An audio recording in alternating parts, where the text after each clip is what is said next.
My self Giriraj Agarwal. मेरे YouTube channel में आप सभी विद्यार्थियों का स्वागत करता हूँ। आज मैं आपके सामने एक नया बिंदु लेकर उपस्थित हुआ हूँ और वह है फ्यूचर टेंस। प्रेजेंट और पास्ट हम पढ़ चुके हैं। आज इस वीडियो में मैं आपको फ्यूचर इंडेफिनिट के बारे में समझाऊंगा। आशा है आप मेरा वीडियो शुरू से अंत तक ध्यान से देखेंगे और समझ में न आने पर मुझे कमेंट्स करेंगे। देखिए, आज का बिंदु जो हम प्रारंभ करने जा रहे हैं वह हमारा है फ्यूचर इंडेफिनिट टेंस।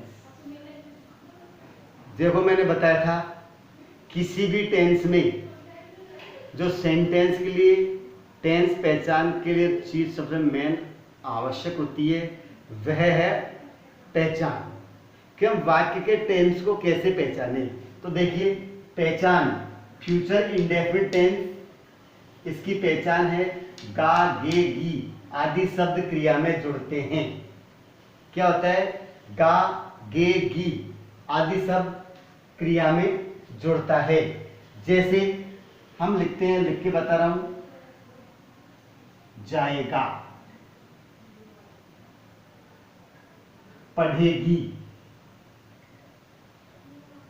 खेलेंगे। इस प्रकार के शब्द क्रिया में जुड़, गा, गे, गी क्रिया में जुड़ता है।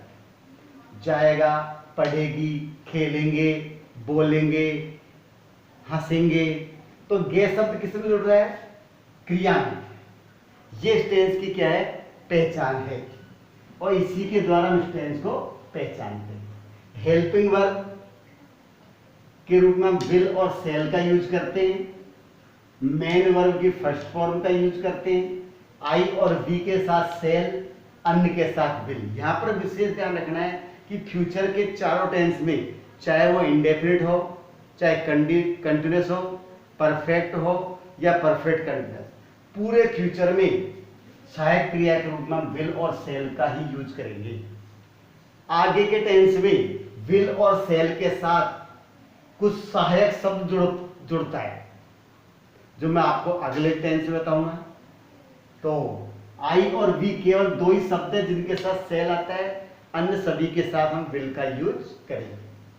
तो ये भी ज्यादा वो नहीं है। स्ट्रक्चर की दृष्टि से देखा जाए, पहला हमारा अफर्मेटिव, दूसरा नेगेटिव, तीसरा इंट्रोगेटिव और चौथा इंट्रोगेटिव नेगेटिव। ये चार प्रकार के सेंटेंस होते हैं और इन चारों प्रकार के वाक्यों के चार स्ट्रक्चर मैंने आपके सामने लिखे हुए हैं। देखिए, अफर्मेटिव में subject, will, shall, main verb की फर्स्ट फॉर्म, ऑब्जेक्ट, प्लेस और टाइम। नेगेटिव जो होता है उसमें हेल्पिंग वर्ब तो वही है, केवल उसके साथ हम नॉट का यूज करते हैं। यानी हेल्पिंग वर्ब प्लस नॉट, यानी विल और सेल के साथ हम नॉट का यूज करते हैं। फिर V1 ऑब्जेक्ट, प्लेस, टाइम, ये सेम। अगला बिंदु आता है इंट्रोगेटिव सेंटेंस। इंट्रोगेटिव सेंटेंस का स्ट्रक्चर क्वेश्चन वर्ड से प्रारंभ होता है। Question word, will, shall, subject, V1 object, place और टाइम। इंट्रोगेटिव नेगेटिव में question word, will, shall, subject, not, V1 object, place और टाइम। इस प्रकार से हमने चारों स्ट्रक्चर लिखे। अब यहां पर ध्यान देने योग्य बात यह है कि जो एक क्वेश्चन वर्ड है, क्या प्रश्नवाचक वाक्य में हमेशा क्वेश्चन वर्ड का यूज किया जाता है? नहीं। क्वेश्चन वर्ड का यूज कब करते हैं? जब हिंदी के वाक्य में प्रश्नवाचक शब्द बीच में आता है तब हम क्वेश्चन वर्ड यूज करते हैं। और अगर हमारा सेंटेंस क्या से प्रारंभ होता है तो हम केवल हेल्पिंग वर्ब को सब्जेक्ट से पहले रखते हैं और शेष अपन पूरा वाक्य जो का त्यों लिख देते हैं। तो ये हमें ध्यान रखना है, कोई विशेष रूल्स नहीं है। रूल्स भी वही चीज है जो हमने लिखे हैं। अब देखो, स्ट्रक्चर के आधार पर मैं दो सेंटेंस आपको बना के बता रहा हूं। देखिए, पहला वाक्य, मैं बाजार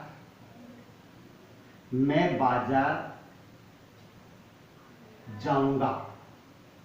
मैं बाजार जाऊंगा, बहुत सिंपल सेंटेंस है। मैं बाजार जाऊंगा क्या बनेगी? सब्जेक्ट रूप में आई,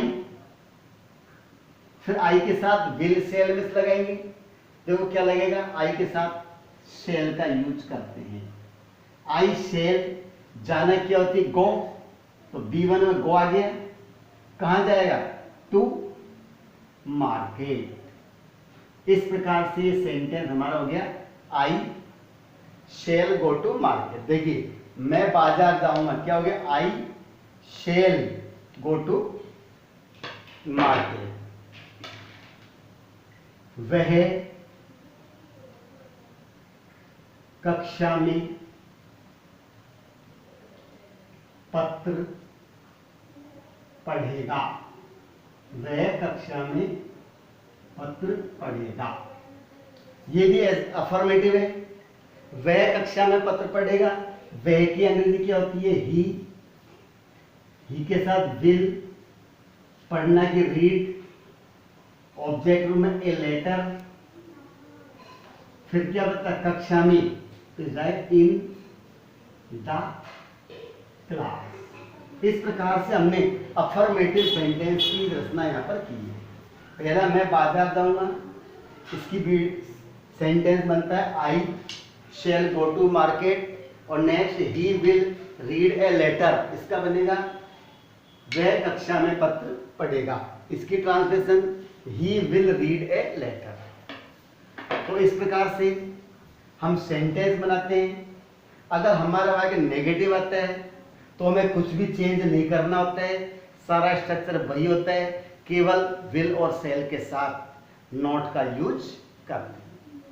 अगर इंट्रोगेटिव है तो जैसा ही स्ट्रक्चर में दे रखा है, विल और सेल को सब्जेक्ट के पहले रखेंगे। इंट्रोगेटिव नेगेटिव में सब्जेक्ट से पहले विल सेल और सब्जेक्ट बाद नॉट, और इन विल सेल से पहले हम क्वेश्चन वर्ड का यूज करते हैं। तो ये हमारा था स्ट्रक्चर, और इस स्ट्रक्चर के आधार पर मैंने आपको बाकी बताए। आप सभी विद्यार्थी इसको नोट कर लें या फिर इसका स्क्रीनशॉट ले लें, ताकि आप बाद में देख सको, लिख सको। अब आगे बढ़ते हैं। इसके रूल्स क्या हैं? रूल्स वही है जो मैंने आपको स्ट्रक्चर में बताए। तो देखिए, सबसे पहले यहां पर हेडिंग डालेंगे, rules of translation. Rules of translation. देखिए, मैं आपको रूल्स पढ़ के बता रहा हूं और आप अपनी नोटबुक में लिखते जाएं। सबसे पहला, सभी प्रकार के वाक्यों में सहायक क्रिया के रूप में विल अथवा सेल का यूज करते हैं। नंबर 2, मुख्य क्रिया की फर्स्ट फॉर्म का यूज करते हैं। नंबर 3, नेगेटिव सेंटेंस में सब्जेक्ट के बाद विल नॉट अथवा सेल नॉट का यूज करते हैं। दोबारा सुनेंगे, नेगेटिव सेंटेंस में सब्जेक्ट के बाद विल नॉट अथवा सेल नॉट का यूज करते हैं। इंट्रोगेटिव सेंटेंस में विल अथवा सेल को सब्जेक्ट से पहले रखते हैं, और इंट्रोगेटिव नेगेटिव सेंटेंस में कर्ता से पहले विल सेल और कर्ता के बाद हम नॉट का यूज करते हैं। अगर हमें क्वेश्चन वर्ड से प्रश्न बनाना है तो उस क्वेश्चन वर्ड को हम विल अथवा सेल जो सहायक क्रिया होती है उससे पहले उसको रखते हैं। तो ये मैंने रूल्स आपको पढ़कर सुनाए। आशा है आपने इनको लिख लिया होगा या फिर वो लिख लेना। अब एग्जाम्पल्स सभी प्रकार के वाक्यों के, जैसे हम हम फुटबॉल नहीं खेलेंगे। हम फुटबॉल नहीं खेलेंगे। ठीक है, कैसा वाक्य हो गया अपना ये सेंटेंस है हमारा नेगेटिव। कौन सा सेंटेंस है बताइए? नेगेटिव। नेगेटिव में क्या करेंगे? विल और सेल के साथ नॉट लगाएंगे। तो सब्जेक्ट ये हमारा क्या पर क्या होता है? वी। वी के साथ सेल और इसके साथ नॉट। वी सेल नॉट खेलेंगे। खेलना की play football. We shall not play football. ये नेगेटिव में इस तरह बनता है। क्या वह खाना खाएगी? क्या वह खाना खाएगी? अब देखो, मैंने आपको बताया था अगर वाक्य क्या से प्रारंभ होता है तो केवल विल सेल को रखना है, और यदि बीच में शब्द आता है तो हम क्वेश्चन वर्ड रखेंगे। यहां पर केवल विल और सेल में से रखना है। सब्जेक्ट हमारा ही, इससे पहले हम लगा देंगे विल। तो विल ही खाएगी, ईट फूड। अगला क्या वह मुझे एक पुस्तक नहीं देगा? क्या वह मुझे एक पुस्तक नहीं देगा? क्या और नहीं आगे ना इंटरोगेटिव नेगेटिव, तो क्या हो जाएगा? विल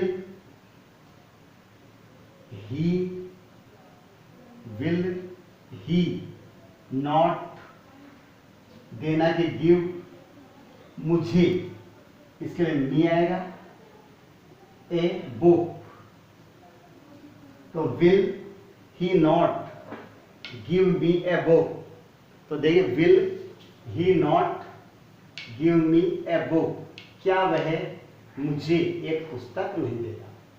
इस प्रकार से नेगेटिव में हमने लिख दिया नॉट सेल के साथ, इंट्रोगेटिव विल सेल वो पहले, और इनको इंट्रोगेटिव नेगेटिव में विल सेल पहले और नॉट उसके बाद में।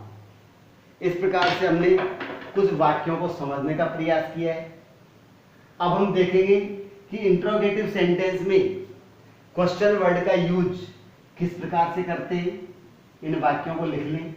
अब मैं आगे बढ़ूंगा।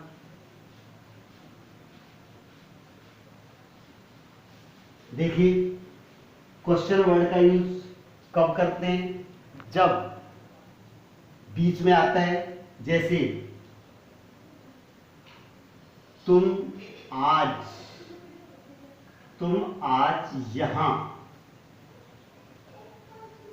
क्या करोगे? ये क्वेश्चन वर्ड आ गया, तुम आज यहां क्या करोगे। दूसरा वाक्य, वह